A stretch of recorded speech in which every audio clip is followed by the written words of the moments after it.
Hello guys, current affairs funda में आप सभी का स्वागत है। मैं हूं आपके साथ अभिषेक शर्मा और आज के इस वीडियो सेशन में हम 11 फरवरी तक के सभी इंपॉर्टेंट करंट अफेयर्स कवर करने वाले हैं। हमेशा की तरह आप इस वीडियो को अंत तक जरूर देखिएगा। आज भी आपको काफ़ी कुछ जानने के लिए मिलेगा। सेशन की शुरुआत करने से पहले आप सभी को बताना चाहूँगा, यदि आप हमारे daily current affairs PDF, weekly PDF, monthly PDF और हर महीने के banking and economic awareness PDF चाहते हैं तो करंट अफेयर्स फंडा का 1 ईयर मेंबरशिप प्लान आप ज्वाइन कर सकते हैं, जिसका लिंक आपको वीडियो के डिस्क्रिप्शन में या फिर फर्स्ट कमेंट में मिल जाएगा। आपको बता दें, इस 1 ईयर मेंबरशिप प्लान के तहत जितना भी हमारा पीडीएफ कंटेंट है वो हम आपको 1 साल तक के लिए प्रोवाइड कराते हैं, जिसे आप डाउनलोड कर सकते हैं, प्रिंट आउट भी निकलवा सकते हैं। इसके लिए चाहे तो आप करंट अफेयर्स फंडा ऐप को यूज़ कर सकते हैं या फिर अपने लैपटॉप या सिस्टम की मदद से ऐप लॉगिन भी कर सकते हैं। कोई भी आपका एग्जाम हो, बैंकिंग, एसएससी, रेलवे या फिर स्टेट पीसीएस, जहाँ पर भी जनरल अवेयरनेस या करंट अफेयर्स पूछे जाते हैं, सभी एग्जाम्स के लिए हमारा ये पीडीएफ कंटेंट काफ़ी यूज़फुल है। इसमें आपको कैटेगरी वाइज क्विज भी प्रोवाइड करा रहे हैं, तो एक बार अगर आपने हमारे करंट अफेयर्स पढ़ लिए, उनके बाद इन क्विज को अटैम्प्ट किया, तो यकीन मानिए आपका करंट अफेयर सेक्शन काफ़ी स्ट्रॉन्ग हो जाएगा, काफ़ी अच्छा आप स्कोर कर पाएंगे अपने आने वाले एग्जाम में। तो लिंक वीडियो के डिस्क्रिप्शन में या फिर फर्स्ट कमेंट में आपको मिल जाएगा, वहाँ से आप बाय कर सकते हैं। दूसरा कोर्स हमारा बैंकिंग अवेयरनेस से संबंधित है, जिसमें कंप्लीट बैंकिंग अवेयरनेस हमने आपको कराई है। और न केवल आपके बैंकिंग मेंस एग्ज़ाम, बल्कि अगर आप बैंकिंग इंटरव्यू देते हैं, जैसे पीओ पोस्ट के लिए आईबीपीएस में या फिर एसबीआई में, या फिर आप आरबीआई में किसी पोस्ट का इंटरव्यू देते हैं या फिर किसी अन्य बैंक में, तो वहाँ पर जो बैंकिंग अवेयरनेस से संबंधित क्वेश्चंस आपसे पूछे जाते हैं इंटरव्यू में, वो सब आपके इसी कोर्स में कवर हो जाएंगे। साथ ही साथ एसएससी, रेलवे, स्टेट पीसीएस में जो इंडियन इकोनॉमी के की कंसेप्ट्स पूछे जाते हैं बार बार, जैसे पॉवर्टी से क्वेश्चन पूछते हैं, अनएम्प्लॉयमेंट से क्वेश्चन पूछते हैं, और different types of inflation, different types of economic curves, GDP से संबंधित कई सारे क्वेश्चंस बनते हैं, और डब्ल्यूपीआई, सीपीआई से क्वेश्चन बनते हैं, और स्टॉक मार्केट से संबंधित क्वेश्चन बनते हैं। तो ये सब भी इसमें कवर्ड है। और इंश्योरेंस एग्ज़ाम की अगर आप तैयारी कर रहे हैं तो उसका मटेरियल आपको इस कोर्स में मिल जाएगा। इस कोर्स की वैलिडिटी 1 साल की है और डेमो लेक्चर्स, डेमो पीडीएफ्स भी अवेलेबल है हमारी करंट अफेयर्स फंड ऐप पर, ताकि आपको आइडिया लग जाए कि किस तरह का कंटेंट हम आपको इस कोर्स में प्रोवाइड करा रहे हैं। तो दोनों ही कोर्स की वैलिडिटी 1 साल की है। आपको क्या करना है, ऐप को हमारी इंस्टॉल करना है, करंट अफेयर्स फंडा नाम से हमारी ऐप है, उसमें लॉगिन करना है और आपको ये दोनों कोर्स मिल जाएंगे, आप बाय कर सकते हैं। फिर भी कोई डाउट रहता है तो हमारा कस्टमर केयर नंबर है 8448169188। इस पर आप कॉल कीजिए या फिर व्हाट्सएप करके भी जानकारी प्राप्त कर सकते हैं। तो चलिए फिर करते हैं शुरुआत इस वीडियो सेशन की। हमेशा की तरह क्वेश्चन ऑफ द डे से शुरुआत करेंगे, जिसका आंसर आपको अभी कमेंट बॉक्स में करना होता है। पूछ रहे हैं कि पुणे में गुइलियन बेयर सिंड्रोम फैलने का कारण कौन सा बैक्टीरिया है। Which bacteria is behind the Guillain Barre syndrome outbreak in Pune. Option हैं Vibrio cholerae, Clostridioides difficile, Campylobacter jejuni या फिर स्ट्रेप्टोकोकस एकलेक्टाई। तो जल्दी से आप आंसर कर दीजिए, फिर हम आगे बढ़ते हैं। और इसी तरह के क्वेश्चंस यदि आप प्रैक्टिस करना चाहते हैं तो हमें टेलीग्राम पर जरूर ज्वाइन करें। करंट अफेयर्स फंडा नाम से हमारा टेलीग्राम चैनल है।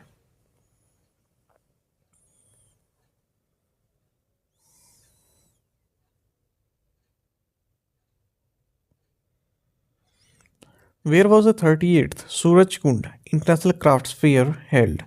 38वां सूरज कुंड अंतर्राष्ट्रीय शिल्प मेला कहाँ आयोजित किया गया।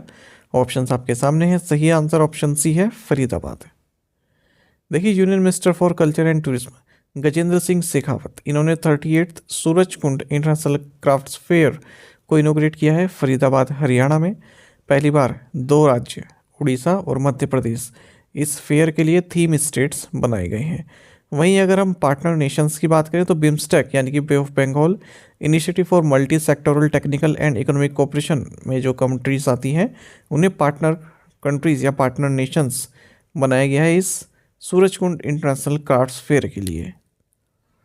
When is the international day of women and girls in science celebrated.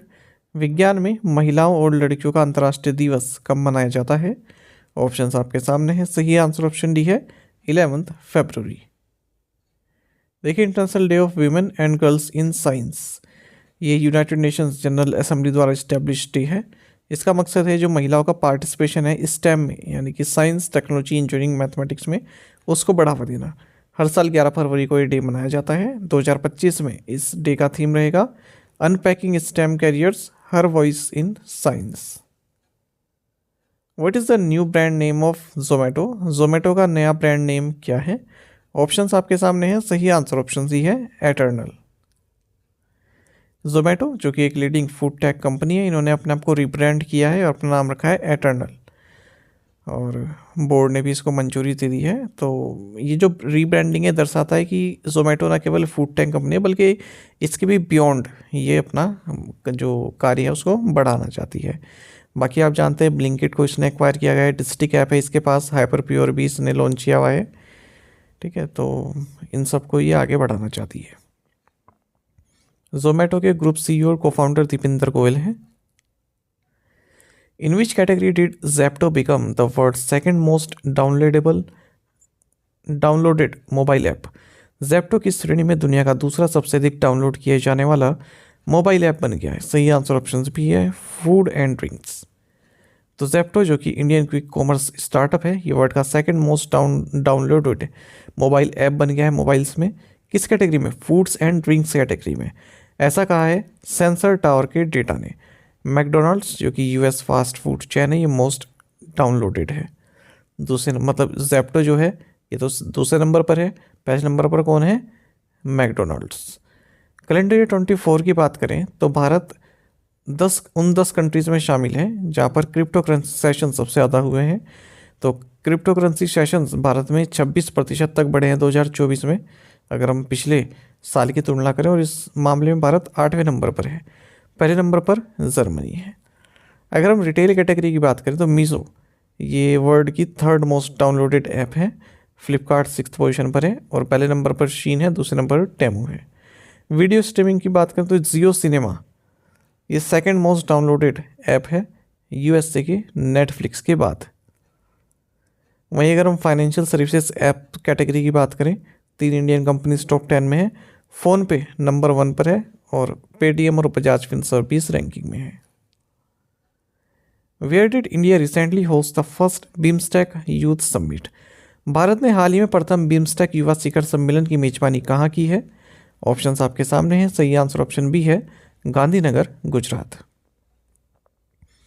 तो भारत ने गांधीनगर गुजरात में फर्स्ट बिम्स्टेक यानी कि bay of Bengal initiative for multi sectoral technical and economic cooperation youth summit को होस्ट किया है। इस समिट को जॉइंटली ऑर्गेनाइज किया गया ministry of youth affairs and sports and ministry of external affairs द्वारा CII-YI के साथ मिलकर, जो कि नॉलेज पार्टनर है। इस समिट का थीम रहा youth as a bridge for intra BIMSTEC exchange. With which company has the Ministry of Defense signed a contract for procurement of area denial munition Type 1 rockets? रक्षा मंत्रालय ने area Daniel munition type 1 rocket की खरीद के लिए किस company के साथ अनुबंध पर हस्ताक्षर किए हैं? ऑप्शंस आपके सामने हैं, सही आंसर ऑप्शन सी है इकोनॉमिक एक्सप्लोजिव लिमिटेड EEL। देखिए जो मिनिस्ट्री ऑफ डिफेंस है इसने एक तो इकोनॉमिक एक्सप्लोजिव लिमिटेड EEL और एक म्यूनिशंस इंडिया लिमिटेड, इन दोनों के साथ कुछ कॉन्ट्रैक्ट साइन किए हैं। तो अगर हम बात करें इकोनॉमिक एक्सप्लोजिव लिमिटेड के साथ, तो इसने साइन किया है area Daniel munition type 1 rocket की खरीद के लिए। और अगर हम बात करें म्यूनिशंस इंडिया लिमिटेड, तो इसके साथ high explosive pre fragmented MK1 enhanced rocket के प्रोक्योरमेंट के लिए एक MOU साइन किया है। और ये सब प्रोक्योरमेंट किसके लिए किए जा रहे हैं? Pinaka multiple launch rocket system के लिए। टोटल कॉस्ट है इन प्रोक्योरमेंट की 10,147 करोड़ रुपए। वहीं भारत इलेक्ट्रॉनिक्स लिमिटेड BEL के साथ भी एक MOU साइन किया गया है जिसके तहत शक्ति सॉफ्टवेयर को ऑपरेट किया जाएगा। और ये सभी समझौते साइन किए गए हैं डिफेंस सेक्रेटरी राजेश कुमार सिंह की मौजूदगी में। Which state's Chief Minister M.K. Stalin inaugurated TP Solar Limited's 4.3 gigawatt solar cell and module manufacturing plant? किस राज्य के मुख्यमंत्री M.K. स्टैलिन ने TP सोलर लिमिटेड के 4.3 गीगावाट सौर सेल और मॉड्यूल विनिर्माण संयंत्र का उद्घाटन किया है? सही आंसर ऑप्शन सी है तमिलनाडु। देखिए जो तमिलनाडु के चीफ मिनिस्टर हैं M.K. स्टैलिन, इन्होंने हाल ही में 4.3 गीगावाट का solar cell and module manufacturing plant inaugurate किया है। और ये प्लांट किसका है? TP सोलर लिमिटेड का, जो कि सब्सिडरी है Tata power renewable energy limited की। और कहाँ पर इनोग्रेट किया गया? गंगाईकोंडम सिपकोट तिरुनेलवेली डिस्ट्रिक्ट में। इंडिया का ये largest single location integrated facility है और 3800 करोड़ रुपए की इन्वेस्टमेंट के साथ बनाया गया है। 4000 जॉब्स इसने क्रिएट किए हैं। 80% वर्कफोर्स महिलाएं हैं। Which state government approved drone promotion and utilization policy 2025? किस राज्य सरकार ने ड्रोन संवर्धन और उपयोग नीति 2025 को मंजूरी दी है? ऑप्शंस आपके सामने हैं। सही आंसर ऑप्शन डी है मध्य प्रदेश। तो ड्रोन मैन्युफैक्चरिंग असेंबली को बूस्ट करने के लिए राज्य में मध्य प्रदेश गवर्नमेंट ने हाल ही में drone promotion and utilization policy 2025 को अप्रूव किया है। कैपिटल सब्सिडी दी जाएगी 40% तक की जो एंटरप्रेन्योर्स हैं जो ड्रोन मैन्युफैक्चरिंग यूनिट्स राज्य में सेटअप करना चाहते हैं। मतलब मैक्सिमम 30 करोड़ रुपए तक की सब्सिडी दी जाएगी। Units investing more than 50 crore rupees will be given customized incentives. Up to rupees 2 crore will be provided for research and development, while stamp duty exemption is also included in the policy. Where was the NSTC International Academy inaugurated? NSTC अंतर्राष्ट्रीय अकादमी का उद्घाटन कहाँ किया गया? Options आपके सामने हैं। सही आंसर ऑप्शन डी है ग्रेटर नोएडा। जयंत चौधरी जो कि minister of state independent charge ministry of skill development and entrepreneurship, minister of state ministry of education, इन्होंने NSTC इंटरनेशनल एकेडमी को इनोग्रेट किया है ग्रेटर नोएडा उत्तर प्रदेश में। ये एक state of the art facility है जिसमें वर्ल्ड क्लास स्किल डेवलपमेंट और ट्रेनिंग प्रोग्राम्स ऑर्गेनाइज किए जाएंगे और इंटरनेशनल रिकॉग्नाइज्ड लैंग्वेज सर्टिफिकेशंस भी प्रोवाइड किए जाएंगे। मतलब उनकी जो क्वालिफिकेशन है उसको इंटरनेशनली रिकॉग्नाइज किया जा सके, ग्लोबली रिकॉग्नाइज किया जा सके। How much loan has the World Bank approved for the Kerala health system improvement programme? विश्व बैंक ने केरल स्वास्थ्य प्रणाली सुधार कार्यक्रम के लिए कितना ऋण स्वीकृत किया है? सही आंसर ऑप्शन डी है 2424.28 करोड़ रुपए।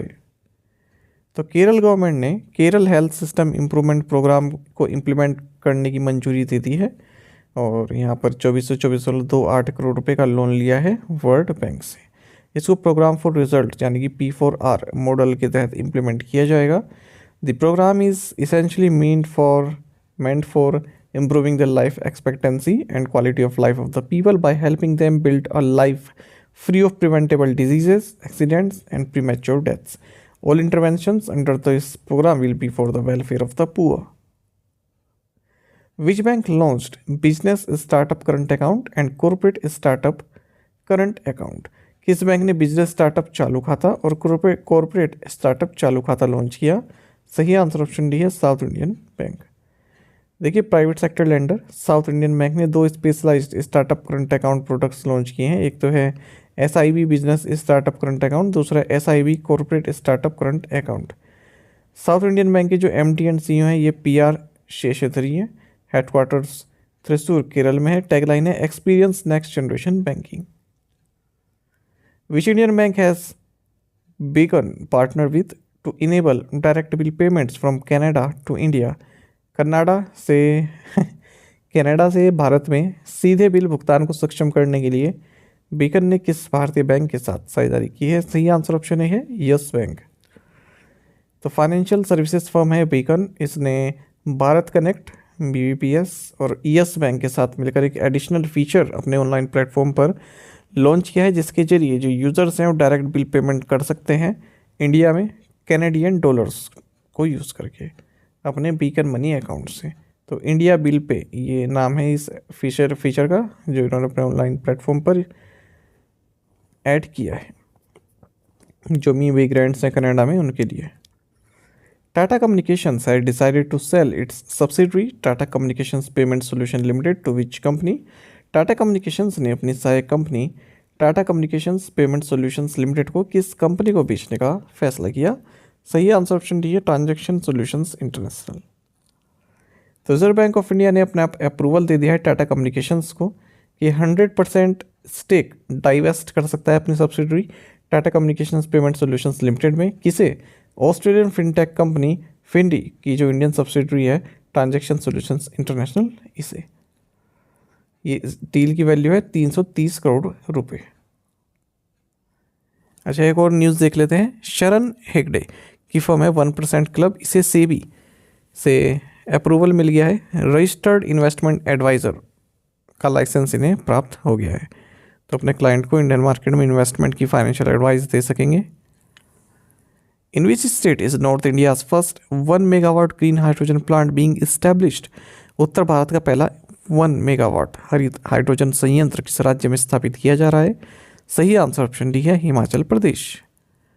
तो हिमाचल प्रदेश के चीफ मिनिस्टर हैं सुखविंदर सिंह सुक्खू। इन्होंने हाल ही में डबोटा हिमाचल प्रदेश के सोलन डिस्ट्रिक्ट में यहाँ नॉर्थ इंडिया का फर्स्ट 1 मेगावाट का ग्रीन हाइड्रोजन प्लांट की आधारशिला रखी है। इसको Himachal Pradesh power corporation limited द्वारा डेवलप किया जा रहा है ऑल इंडिया लिमिटेड के साथ मिलकर 9.04 करोड़ रुपए की कॉस्ट के साथ। हिमाचल प्रदेश गवर्नमेंट ने हाल ही में national bank for agriculture and rural development यानी कि नाबार्ड से मंजूरी हासिल की है 127 प्रोजेक्ट्स के लिए और 903.21 करोड़ रुपए की ये डील रहेगी। Simona Halep who recently announced her retirement from tennis is from which country? Simona Halep जिन्होंने हाल ही में टेनिस से संन्यास की घोषणा की किस देश से है? सही आंसर ऑप्शन डी है रोमानिया। देखिए 2 टाइम ग्रैंड स्लैम चैंपियन और वर्ल्ड नंबर 1 भी रह चुकी हैं ये सिमोना हैलेप। इन्होंने रिटायरमेंट की घोषणा कर दी है टेनिस से और आपको बता दें 25 WTA टूर लेवल टाइटल्स इन्होंने जीते हैं। रोमानिया से हैं ये। 2 ग्रैंड स्लैम टाइटल्स भी जीते हुए इन्होंने 2018 का फ्रेंच ओपन और 2019 का विंबलडन। इसी तरह की एक और न्यूज़ की बात करें तो ऑस्ट्रेलियन ऑलराउंडर है मार्कस स्टोइनिस। इन्होंने रिटायरमेंट की घोषणा कर दी है वनडे इंटरनेशनल से। In 2024, what rank did India retain in the annual list of LEED certified projects? 2024 में भारत ने लीड प्रमाणित परियोजनाओं की वार्षिक सूची में कौन सा स्थान बरकरार रखा है? सही आंसर ऑप्शन बी है 3rd। देखिए भारत ने 3rd स्पॉट अपना रिटेन रखा है। यूएस ग्रीन बिल्डिंग काउंसिल की जो एनुअल लिस्ट आती है top 10 countries and reasons for leadership in energy environment design, ठीक है, इसमें तो भारत में 370 लीड सर्टिफाइड प्रोजेक्ट्स हैं। चाइना टॉप पर है। अगर हम टॉप 10 रैंकिंग की बात करें भारत तीसरे नंबर पर है और दूसरे नंबर पर कनाडा है, चौथे नंबर पर साउथ कोरिया, 5वें नंबर पर यूएई। जो लीड सर्टिफिकेशंस हैं भारत में इसको मैनेज किया जाता है ग्रीन बिजनेस सर्टिफिकेशन के द्वारा। तो एनुअल रैंकिंग आती है ये। देखिए मैं आपको बता दूं पहले, अच्छा ये देख लीजिए यूनाइटेड स्टेट्स इस रैंकिंग में शामिल नहीं है, हालांकि वर्ल्ड का लार्जेस्ट मार्केट है लीड के लिए। देखिए इसका मतलब क्या हुआ, ग्रीन बिल्डिंग का मतलब आप समझते हैं, ग्रीन बिल्डिंग का मतलब होता है इस तरह का इंफ्रास्ट्रक्चर या फिर इस तरह की बिल्डिंग जहाँ पर सस्टेनेबल तरह से रिसोर्सेज को यूज़ किया हो। मान लीजिए वहाँ पर वेस्ट किस तरह से डंप करना है उसकी अच्छी सुविधा है, ठीक है, और वहाँ की एयर काफ़ी प्योर है, पोल्यूशन नहीं है।